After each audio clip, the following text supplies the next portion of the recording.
Our next speaker, Dr. John Varga, who's going to talk about scleroderma and fibrosis.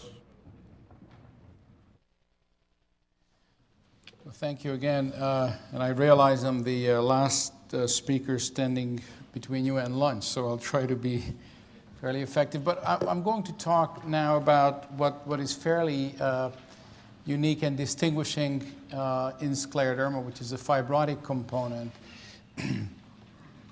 And this is just a skin biopsy illustrating the tremendous buildup of collagen that's a hallmark of this disease.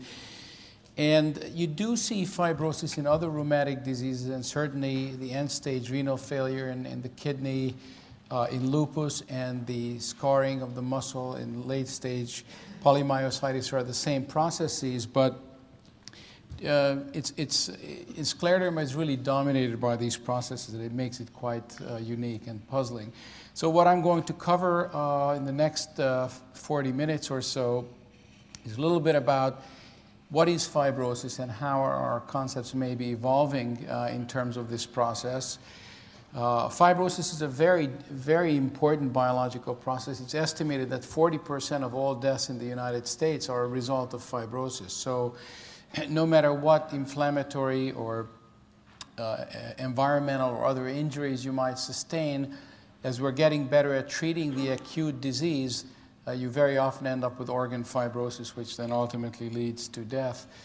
I'll talk about immunosuppressive therapies and the increasing realization that they are not very effective in scleroderma. So in this sense, this is very different than other rheumatic diseases that we've heard about. And I'll talk a little bit about ongoing studies looking at B cells, targeting TGF-beta. I think it's fair to say that transforming growth factor beta in some way may be emerging like TNF-alpha for rheumatoid arthritis. It may be the master regulator of all the bad things that happen, but all the caveats that Artie Cavanaugh mentioned in TNF-alpha also apply here. And I also like to use a slide, the good, the bad, and the ugly, because TGF-beta actually has critical physiologic functions as well. And it's become very clear that if you completely block TGF-beta, you're going to have many serious side effects, including autoimmunity. And then I'll talk about some novel approaches to targeting, and you've already heard a little bit about Gleevec, and I'll mention that as well.